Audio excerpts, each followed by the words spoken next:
Hello, everyone. Welcome to the 7th episode of the Gabriel Al-Salem Foundation's live series, Consulting Without Borders Perspectives, in which we feature prominent international consultants and experts engaging in work related to global challenges. Today is September 1st. I hope you all had a great summer. I hope you were able to take some time off and have some fun. Please let me know in the comments where you're tuning in from and also how you're feeling today on the first day of fall. My name is Victoria Olska and I'm broadcasting today from Florida. I'm the president of Gabriel Al-Salem Foundation, a US-based international nonprofit organization. We work internationally, and our mission is to create connections, promote excellence, and build a sustainable future for all. I'm assisted today by Anya Al-Salem, who is helping me with the technical side of this broadcast. In some countries, including the country from which our guest speaker will be joining today, September 1st is traditionally the first day of school when kids go back to their studies and the new school year begins. This day is also known as the Knowledge Day. And I hope that in today's show, we will be in tune with this knowledge theme, because we certainly will be able to get smarter on some important topics.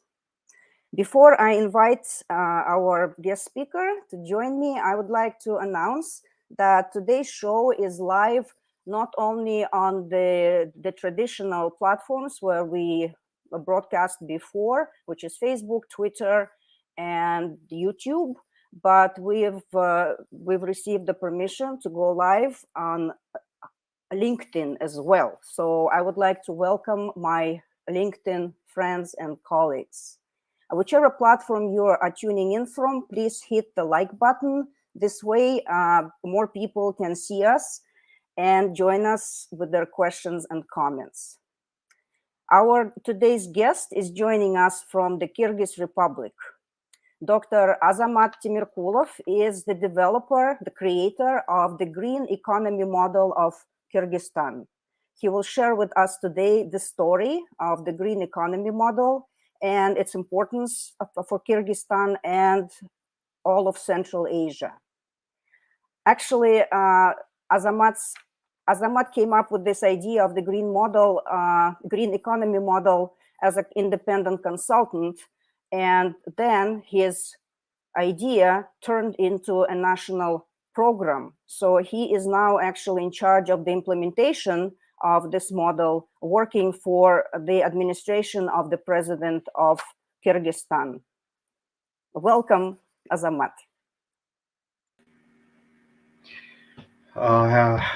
Hello, dear Victoria. Hello, dear guests. Glad to see you again. Glad to be with Gabriel Al-Salem Foundation. Yeah, thank you so much for joining us today. I just wanted to read some greetings. Stephen Tupper sending us greetings from Scotland. Stephen is one of the directors of the foundation. I also saw a previous greeting from Ron Finch, who is also here with us. I know this topic is very interesting, and I also wanted to say, or perhaps remind some of you who's been following our events, that Azamat already did certain presentations about the green economy model of Kyrgyzstan during our conference, and that was 2.5 years ago. And also, Azamat became one of the winners of our International Award for Excellence in Consulting with this project, with this model. And I just certificate. Right, and I have a photograph that I would like to share. Here is Azamat with his colleague, who is also actually one of the winners of our award, and she was one of our guests on this show exactly 3 months ago. So Azamat is with his certificate, and at that time, this was just an idea, and I know you've been working on it for quite some time, and I'm very happy to to know that you can actually now start implementing it when you've been implementing it inside the government, and that this idea became a national program for Kyrgyzstan. Hello, Brian. Brian is joining us from Cambridge and actually is watching us on LinkedIn. Well, that's great. I'm very happy because this is the first time that we got the permission to broadcast live on LinkedIn. Welcome, Brian. Yeah, thank you so much for posting. Okay, well, I would like to turn the attention to Azamat and let you tell us more about the green economy model of Kyrgyzstan, how it came about, what it is about, and perhaps about the implementation of this model, the progress in the implementation. Thank you very much, Victoria. Thank you for this invitation to be your guest. Just a little remark before I start to talk about this model. Well, for the moment, this model is no, I cannot say that this is a national program. I would like to say, I would like one day it becomes a national program, but for the moment it's not the case. For the moment, only some parts of this model are included into the national program of development. Well, this is certainly a big achievement because when I learned that you're already working in the government on implementing this program, then I immediately thought that this is a national program, which partially it is. I totally agree with you. This is already a big achievement because during 5 years, this model, the beginning of this model started in 2016. And at that moment, it was not well developed, but nevertheless, there were some suggestions. And these suggestions I wrote to the government, but at the government at that time, 6 years ago, nobody paid attention to these suggestions. And during 5 years, I was talking about this, and step by step, this suggestion was added by different ideas, by different recommendations of other experts, and step by step it became a model. And during 5 years I was talking about this model, I was promoting it on different mass media, and it was quite big and difficult work. But during 5 years the government didn't pay much attention to this, and now the government decided to include at least some parts of this model into its national program, and I agree with you, this is already achievement. So I would like to start with how this model was built. Personally, I'm not economist. I'm not an expert on green economy. Well, at least I was not expert on green economy 6 years ago. But during these 6 years, I achieved a lot of information, a lot of even a lot of experience on green economy. But 6 years ago, I was expert on security. That was my background, and I also defended my PhD at the Hamburg University in Germany on security. And 6 years ago, I worked as an analyst of the Security Council of the Kyrgyz Republic, and my focus was how to keep peace and stability in Fergana Valley. Fergana Valley is one of the most densely populated area on the globe, and there are some risks of conflicts. because the population is increasing, the natural resources are decreasing, especially water.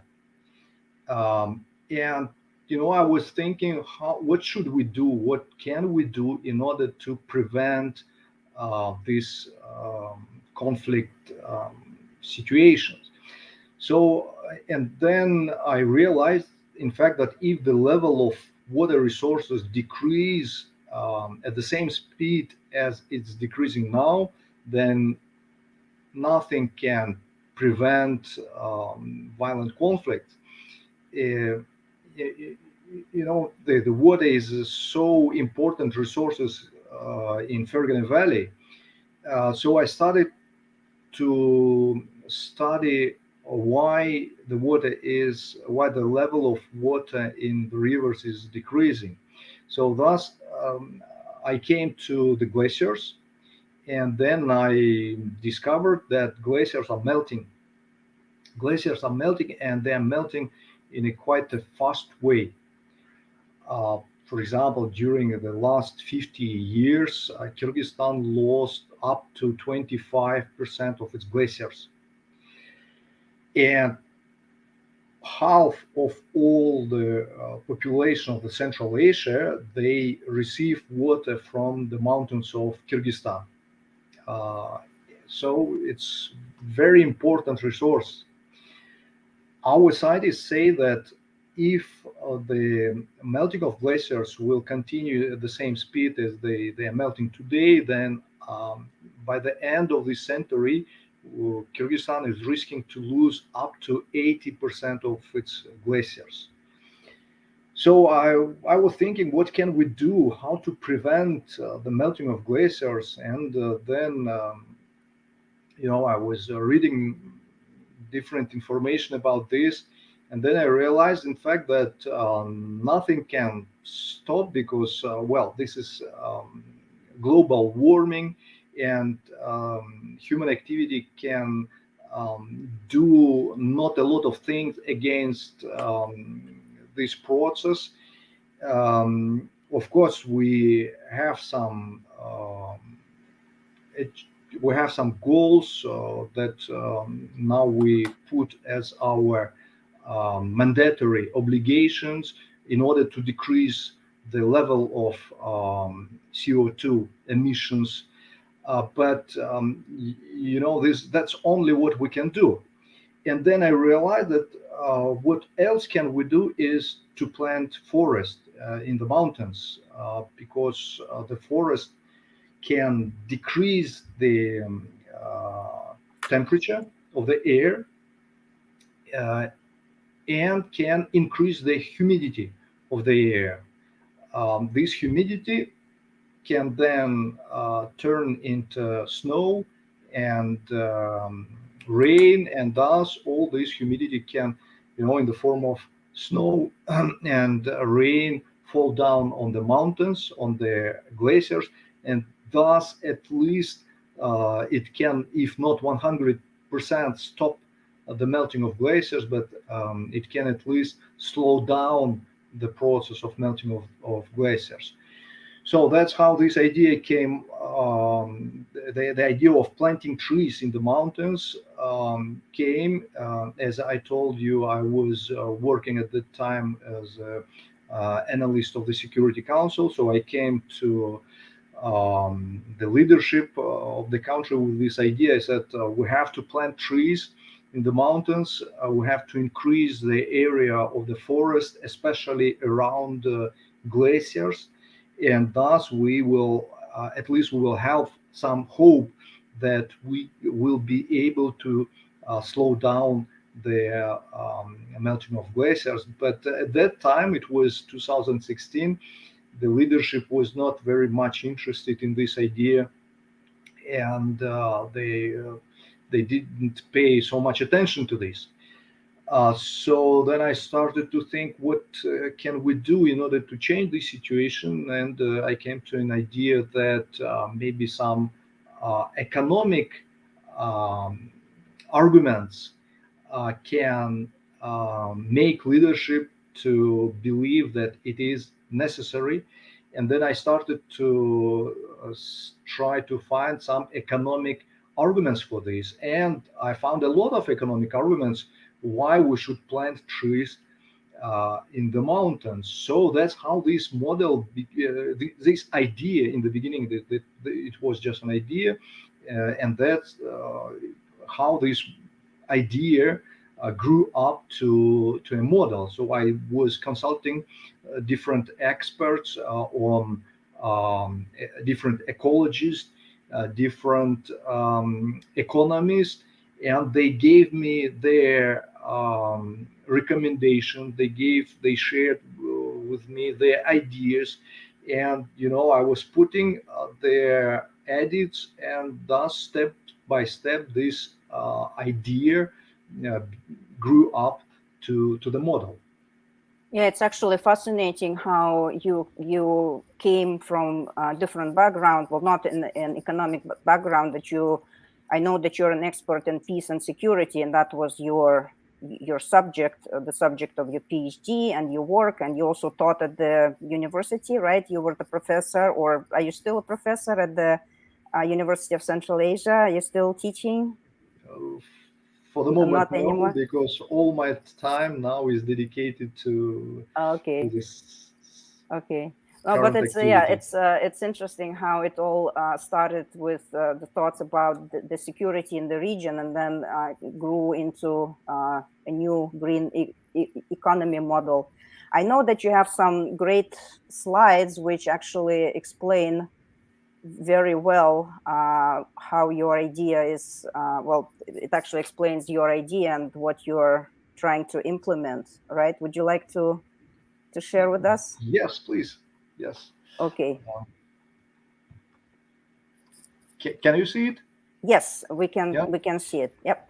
Yeah. So the idea is that we have to increase the forest, and as I told before, with the hope that this forest will save our glaciers. But the problem today in Kyrgyzstan is that our forest is decreasing. So we are losing not only our glaciers, but we are also losing our forest. And the cause for this is uh, cattle, cattle breeding. We have a very chaotic system of cattle breeding. We have millions of sheep, cows, but unfortunately, we do not have any system of pasturing these cattle in the mountains. And for example, normally there should be a norm that for 1 hectare you can uh, pasture not more than some certain number of sheep or certain number of cattle. So that how we should follow the norms in idea in how it should be. Uh, but unfortunately, today nobody is following these rules. Nobody is keeping these norms. We are just breeding cattle, and this cattle is everywhere. This cattle is in the mountains, and there is a huge pressure on the pasture. We have something about 9 million hectares of pastures, and today almost 60 to 70% of these pastures have been degraded because of this much pressure, which is caused by cattle breeding. So as these pastures have been degraded, now this cattle is entering forest, and in the forest they eat grass, and together with grass they eat young trees, and they step down on these young trees, and thus the cattle is destroying the forest. And this is a huge problem. We are losing our forest because of this. So that's that was another input to this model that I found out when I was talking to the experts on cattle breeding, experts on the forest. They explained me that today we're losing the forest because of the cattle. So then I started to think, so we have to solve this problem. And, as I told you, step by step, it grew up to this model. So what should we do? So first of all, we should bring some order in the cattle breeding. We should keep cattle in the farms, not chaotic cattle breeding as we are practicing today, but it should be organized cattle breeding on the pastures with a rotating pasture. So, for example, when one year one pasture is exploding, another is having a rest, and then we change them. So, thus, pastures will have a time to recover. So, that how should we deal with cattle breeding? When we put an order into cattle breeding, also we should give some alternative economic activities to our farmers. Today, our farmers practice almost only one economic activity. This is cattle breeding. But if we give them alternative economic activity, probably they will not practice so much extensive cattle breeding. So this alternative can be fish industry, because Kyrgyzstan has a lot of water resources. We have so many rivers, but we do not, at least until today, we didn't practice a lot of fish industry. Today, it is very fast growing industry in Kyrgyzstan. We have huge perspective on this, but 6 years ago, it was not the case. And this idea of fish industry was just in the beginning. So this alternative we should give to our farmers, and then our pastures will be liberated, will be free from cattle. So there will be no this pressure on pastures, and these pastures will recover, but also we will be able to use these pastures for more economic interesting activity, which is horticulture and agroforestry. We can plant uh, horticulture. We can plant trees, fruit trees, and this is economically also very beneficial. We can get fruits, and fruits which grew up in the mountains of Kyrgyzstan, they're very tasty because in the mountains during the day it is very hot, and during the night it is very cold. So this very fast change of temperature gives a very special taste to fruits.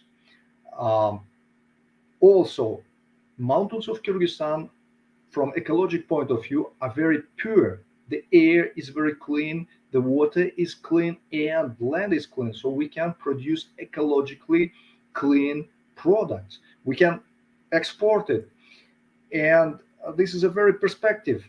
Also, at that time, 6 years ago, it was not the case, but today there are so many businessmen who practice horticulture in Kyrgyzstan, and horticulture is developing in a very fast way. So I believe that in future Kyrgyzstan will have a big horticulture industry. It's definitely, I am sure, because as I told you, today fish industry and horticulture are very developing out in a very fast way. So also horticulture can bring us economic benefit, but also horticulture will give a very positive effect on environment, because these are also trees, especially agroforestry. These are trees. So these trees will also clean air, but also there will be more biodiversity, there will be more animals, and these trees will also help us to save glaciers, because doesn't matter whether it is fruit trees or whether these are trees of a different kind. Anyway, trees decrease the temperature and increase the humidity of air. Of course, it depends on the sort. Some of them give more humidity, some of them less. Also, in the mountains of Kyrgyzstan, we have a lot of natural resources which are very beneficial for health. This is, as I told before, clean air, clean water, but also we have radon water, mineral waters, we have salt caves, we have some herbs, we have many different elements, products that are beneficial for health, like honey, for example. And all these can be used for healing tourism. Uh, Today, it is not so much developing because it's quite difficult. We need some external investors. But in the future, I believe that this economic activity also will develop in our country. For all these activities in the mountains, like farms, like horticulture and healing tourism, we can provide renewable energy sources because we have a lot of rivers. We can build there plants, especially micro plants. And hydroelectricity is a very ecologically very pure, probably the most pure energy that we can produce. Also, we can develop their wind energy and solar energy. So that's what we are doing, what we are promoting already today. But again, 5 years ago it was not the case. 6 years ago it was not the so developing as it's going on today. So I think that this model can become a kind of locomotive for the economy of Kyrgyzstan, and by multiplicity effect, it will develop other economic sectors like service, transport, construction, etc. So this locomotive, this economic model can be a solution for many different economic problems of the Kyrgyz Republic that we have today, but also this economic model can be a solution also for um, the melting of glaciers. And melting of glaciers, as I told in the beginning, this is a matter of peace and stability. So thus, this economic model can solve not only economic problems of the Kyrgyz Republic, but it can also save peace and stability in the region. So that's the model in brief. Please, if you have some Thank questions, you I very much, ready Azamat. to Yeah, thank you. It's great, yeah, to learn the details, and it is quite fascinating how this model can affect both the economy, peace and security, and it can definitely help the environment as well. So there is, win-win situation on all fronts. Stephen Tapper actually put a comment that he writes that it's entirely logical to move from peace and security to environment, as many conflict zones are linked to water resources, for example, in the Middle East. And this is what you were talking about, how water being a strategic resource is so important for the Central Asia region, especially because the neighboring countries are depending on Kyrgyzstan so much for the water resources. And as you were also talking about the pastures, there was another comment that the similar thing actually happened in Mongolia when there were the pasture issues. And my question is, did you use the example of some other countries in creating and thinking about the green economy model of Kyrgyzstan? Which countries did you learn from, perhaps, or maybe learn on using their mistakes or problems, or successes? Um, I think it's a good question, uh, because uh, international organizations, they promote green economy, and it's not yesterday that they started to promote green economy, especially in developing countries like Kyrgyzstan. And we have here uh, in the country different donor organizations that are ready to finance and to give some grants to promote green economy. And because of this, um, here in the country, and I'm sure in other developing countries as well, um, local governments, I mean national governments of the countries, they are ready to develop green economy. But of course, they don't have experience.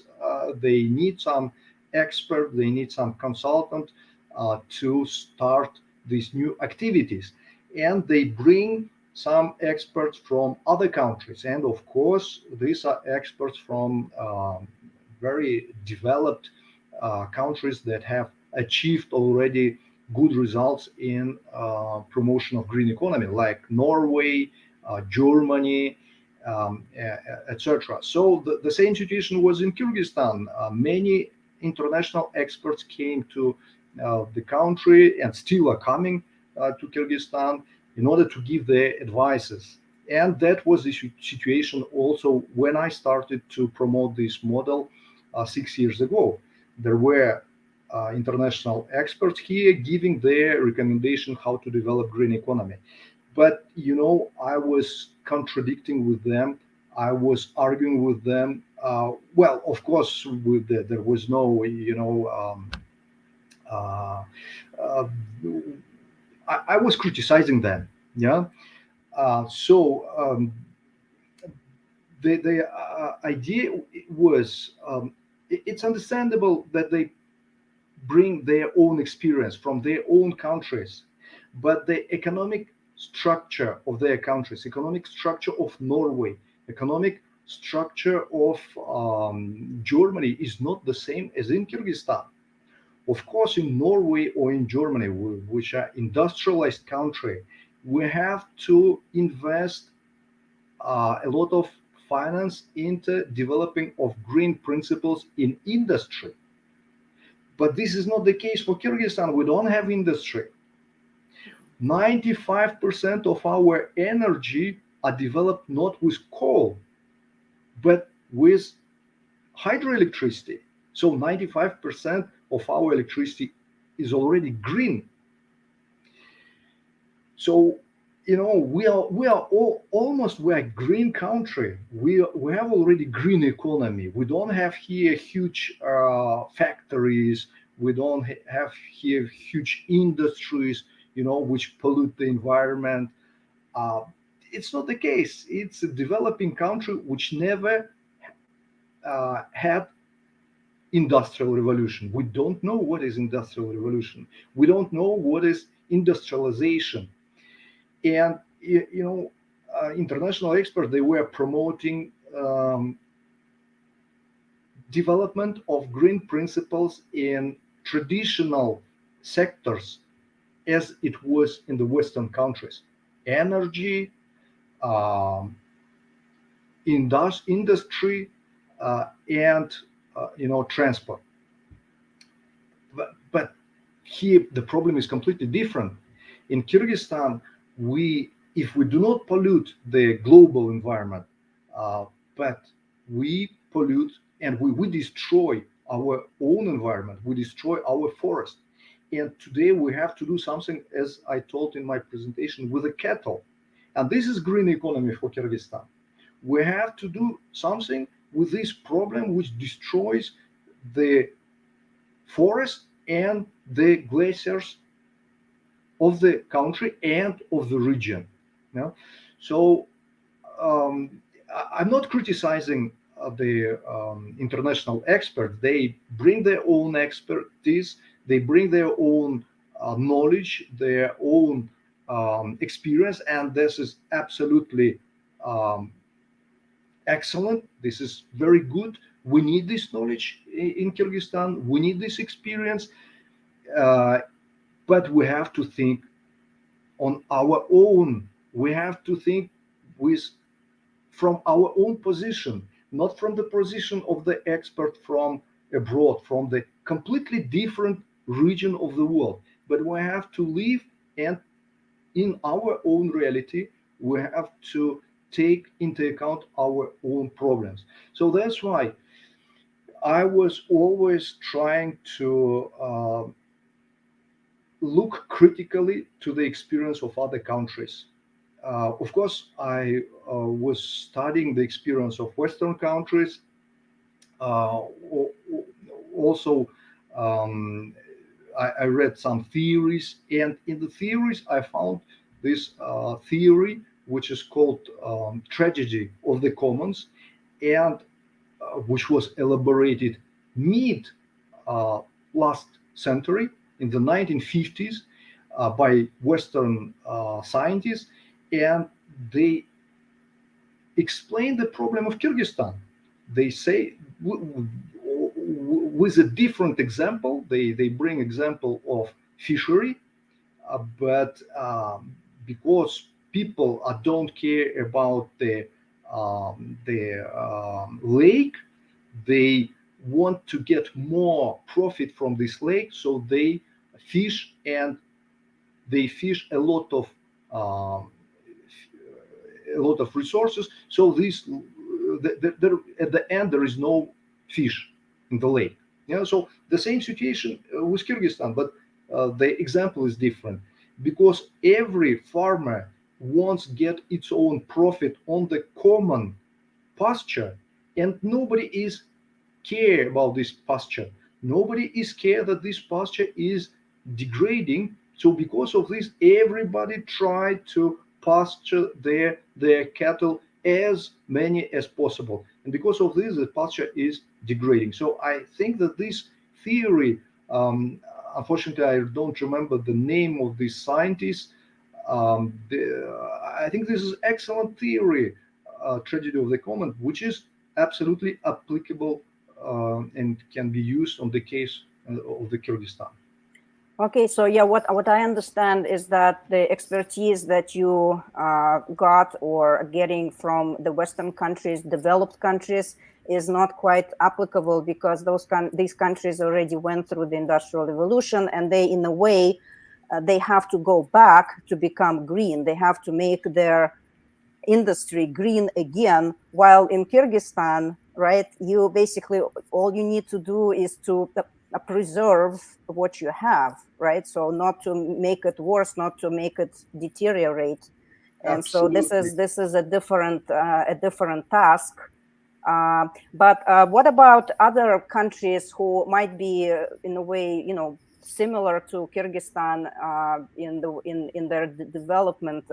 Is, for example, Mongolia or Belarus, or have you learned from those countries? And some, I know that they have a different nature. Mongolia doesn't have mountains that the Kyrgyzstan has. Belarus also has different landscape. But did you learn from them, or are there any examples there that you found Yeah, useful? yeah. I found an example which can be, in my view, an ideal model for Kyrgyzstan. This is Bhutan. I Ah, was in Bhutan in 2018. By the way, I was there on the conference of glaciologists, and this is a mountainous country with glaciers, and they plant trees everywhere where it's possible. There is no place, empty place, which stay just for nothing. If there is an empty place, they try to plant a tree. I think we need the same ideology. We need the same way of thinking to plant everywhere tree. And well, Mongolia, I heard that this is also a good example, especially we can um, they have a good experience on decreasing the CO2 emission by heating of the houses, and they have some successful projects on this. Um, that's definitely we can learn from them. Um, well, there are many other developing countries where we can learn something, and of course, we have a lot of things that we should learn from developed countries, as I said, like Norway, Germany, and that we are doing this. We are learning. We are trying to get more information from all these countries. Um, of course, if industry is not developed here, nevertheless, we have some smaller factories, small some enterprises which produce and which emit CO2, and we have to deal with this. So, of course, we still have a lot of things to learn, definitely. All right. Well, you mentioned Bhutan, and of course, that country is an example of how the government also pays a lot of attention to sustainability and the happiness of the country as a whole and its people. And speaking about the government, Anya Al-Salem is, well, she's saying thank you for your important work, and she's asking how much does the Kyrgyz government prioritize sustainability issues, and do you feel that the green economy model is bringing those issues higher on the Kyrgyz policy agenda? You know, during 5 years, I was talking everywhere about green economy, about planting trees in the mountains. And 1 year ago, um, my current chief, at that time, of course, he was not my chief. He contacted me. His name is Almas Isanov. He's a head of our um, department. He called me and he said, "Look, you are talking everywhere about green economy, about planting trees in the mountains. So why you wouldn't go simply and do what you are talking? Stop talking. You are not going to talk all the time. Start to do something." So of course, my answer was yes. uh, I agreed for his suggestion, for his proposition, and already 1 year I work at the head of the division, and some of the elements of this model that I was talking about were integrated into the national program, and now we are monitoring how these activities are implementing by different state institutions. Can you Uh, please specify which activities, which parts of your model are already in the implementation mode? for example, planting trees. Planting Okay. trees, Kyrgyzstan started a huge national campaign which is called Green Heritage. And this national campaign started this year in spring. And during the spring, we planted 4,800,000 trees. In the autumn, we plan to plant 2 more million trees, and thus this year we hope to plant approximately 6 million trees. So this is one element of the model. So other elements, horticulture is developing very fast, and even without any effort from the state institutions. this process is going on itself. Businessmen, they realize that it can be very beneficial economic activity. Um, Also, fish industry, as I said. But for example, with the cattle breeding, we still have problems. I tried to put this into the program. Something, something on the cattle breeding we achieved to put into the program, but not as we wish, because a lot of people practice cattle breeding, and also people who have huge numbers of cattle, they sit in the parliament, they also sit in some important positions in the government, and they do not let us do what we would like to do with cattle breeding. Yeah, so they still have their own economic interest there. um, that's the situation for the moment, but I'm sure that this situation will be changed, because we already have a progress, and this is a good progress. So we are going, I think, in the right direction, and in future, the situation, I think, with such speed, with such progress, one day we will change. Yeah, I was going to ask you actually about the obstacles that you are meeting in the implementation of this model, and you already mentioned that, of course, there is some conflict of interest, right? Because some people in the government, in the politics, they have their individual interests in the cattle breeding, so they are not interested in improving because they might be losing certain profits, and of course that's a problem when this happens. On the other hand, I also wanted to ask you, what would the farmers get? I know they will get certain benefits once they perhaps breed less cattle, but will they be, for example, compensated if they move away from their traditional pastures, or how do you change the people's attitude and behavior? Is this another issue that you're encountering? Absolutely, it is another issue, and this is probably the most important issue, because cattle breeding is a source of income not only for some politicians, but also for a lot of common people. And if we go in a very radical and fast way to change the situation, of course these people will be against it, and they are against it.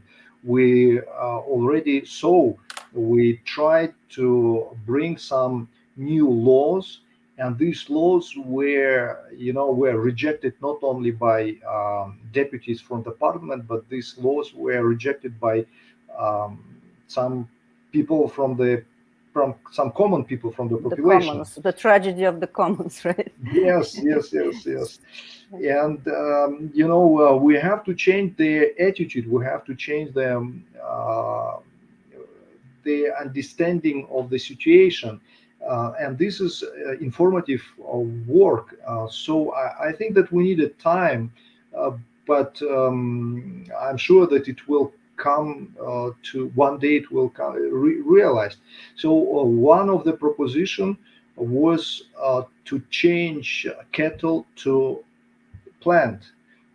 So, for example, our state has 942 hectares of nursery, and per year we can produce millions and millions of trees on these nurseries. So we could exchange, I don't know, some number of trees to sheep or to cow. So if this cow or sheep is not, how to say, is not of a good quality, uh, Mm. uh, неплеменное. Okay, so it's You have, not of a some kind of a higher breed, or right. better breeding. So, Yeah. so in fact, the cattle in Kyrgyzstan is not breeded cattle. Yeah, Yeah. it is a very low quality cattle. We Okay. don't get a lot of milk from this cows. We don't get a lot of wool from our sheep.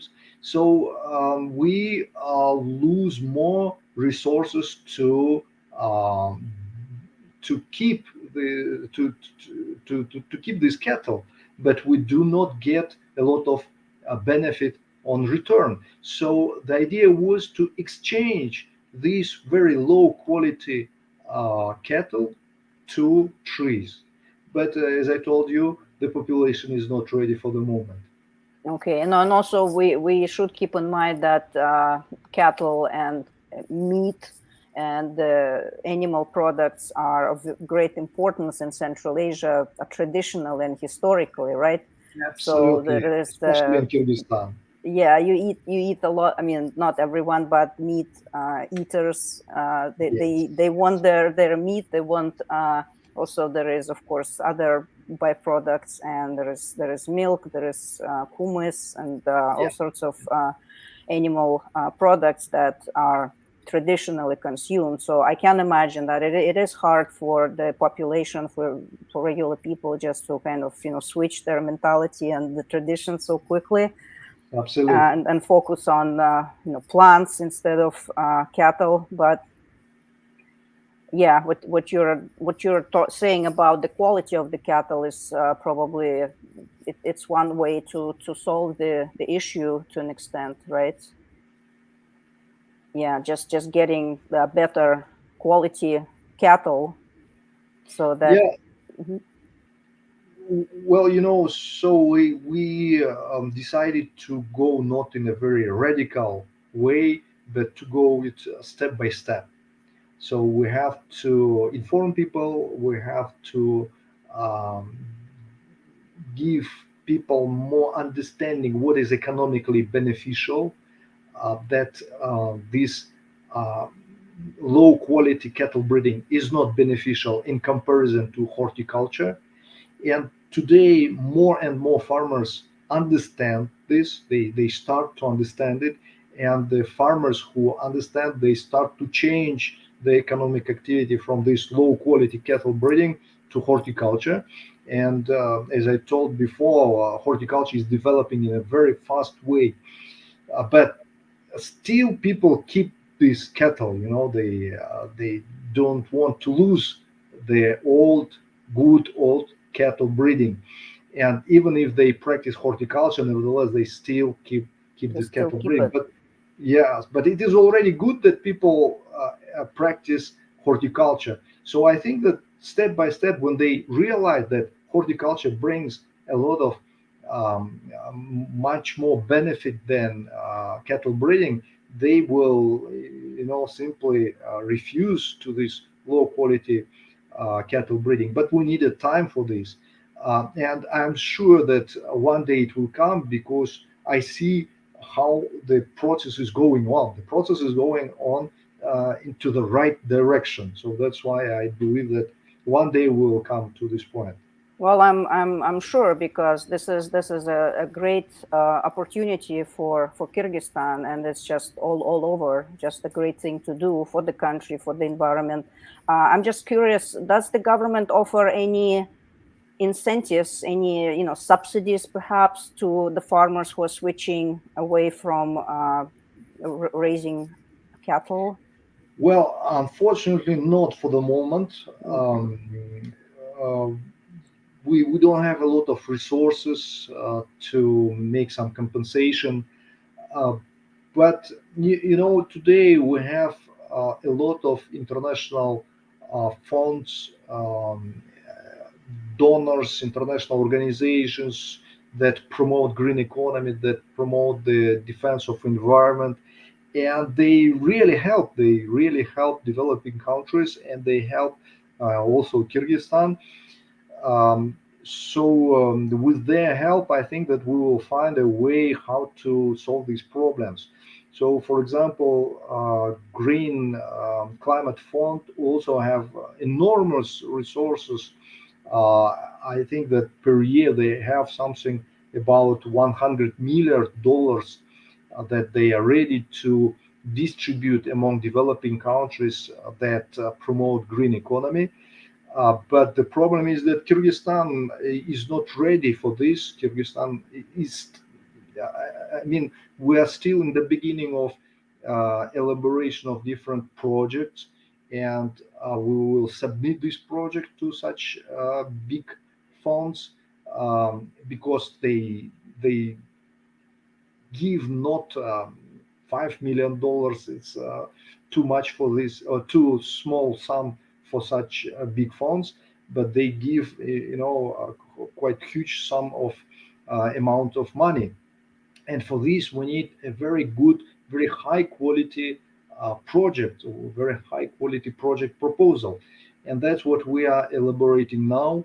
We are preparing several project proposals on cattle breeding, on horticulture, on other different areas. And we hope to submit these proposals to these institutions. And then I believe that we'll have such opportunity to solve these issues. So we are not alone. International community helps us and helps us a lot. So this help is very important.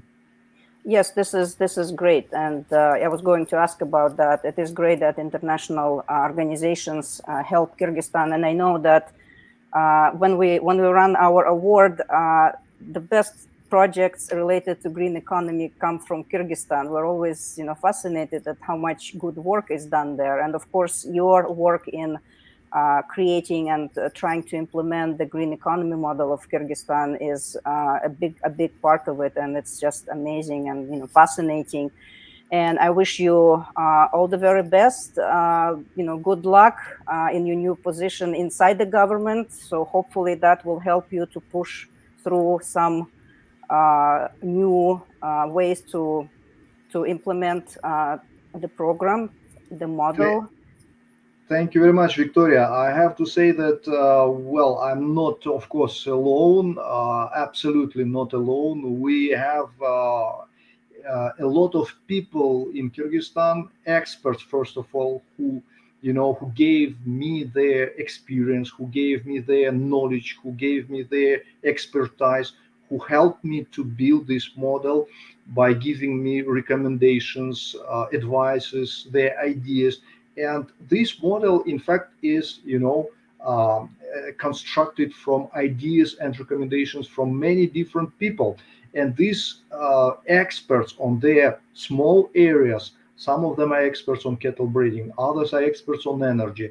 The third one is on ecology, etc. So all of them, they make their inputs into this collective model, and they're promoting it not only in mass media, but they are doing this. They are realizing their in their own area of expertise, and this is a very good. We are already a big army, and there are a lot of now a lot of common citizens who are interested in green economy, who are promoting green economy.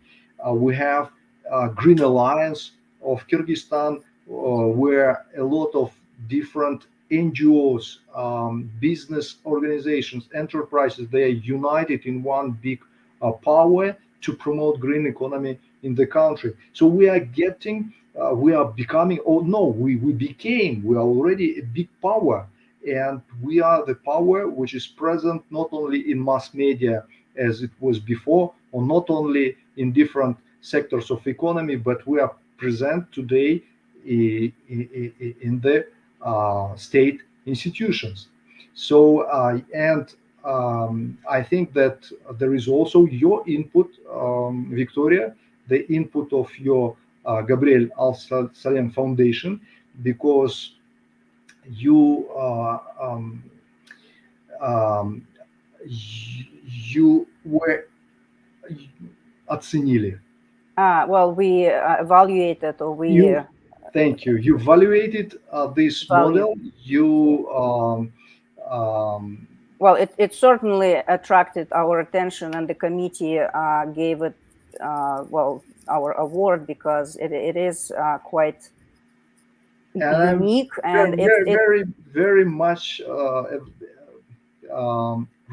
thank you for this, because this also helped to promote this model. Because when your organization, when your foundation said that this model is a good, this model has a perspective, people started to look to this model in a different eyes. So you helped us a lot. Thank Thank you you very so much for this. much. Yeah. Thank you. That's. I'm very happy that this is what happened. I'm so happy to see that the model continues to live and And making a that's great why I progress. keep your certificate here on my wall. Thank you so much. And actually, what Anya is writing, she's also thanking you again for the insights. And she says that she thinks that the green economy model and all your efforts can serve as an inspiration for other countries. And I hope so. I hope that it at least in the nearest future brings the attention from the neighboring countries, which certainly should be also thinking in the direction of preserving, their resources and developing the green Let's models of hope for this. Let's hope. their countries. Yeah. Well, thank you so much again, Azamat. And with this, as we're nearing the end of our broadcast, of our show, I just wanted to announce that next one will be again on the first day of October and at the same time. And as we were talking about other countries of Central Asia, our next guest speaker will join us from Kazakhstan. This will be Valentina Grigorieva. She is a long-time friend of our foundation. In fact, she was with us at the very beginning when we were just forming the organization. She participated in many of our real, time and virtual events. She is also one of the founders and leaders of the Chamber of Management Consultants of Kazakhstan, CMC Kazakhstan. So she will be sharing her experience developing CMC Kazakhstan and also her personal consulting experience. So I'll be happy to see everyone again in 1 month. Tune in at the same time on October 1st. And thank you for staying with us. Thank you very much, Azamat. Stephen Tapper also saying fascinating. Thanks, Azamat. Thank you also. Thank you. Thank you. Thank you also to Anya for helping with the Thank you, dear with the guests. broadcast. Ron Finch also saying thank you, Dr. Azamat Temirkulov. I know that Ron is joining us from Italy. He Thank posted you, Ron earlier. Finch. Thank you. So all the very best. Good luck, and I'll see everyone in 1 month on October 1st. Thank you. Thank you. All the Bye-bye. best. Good luck. Thank you. Bye. Bye-bye.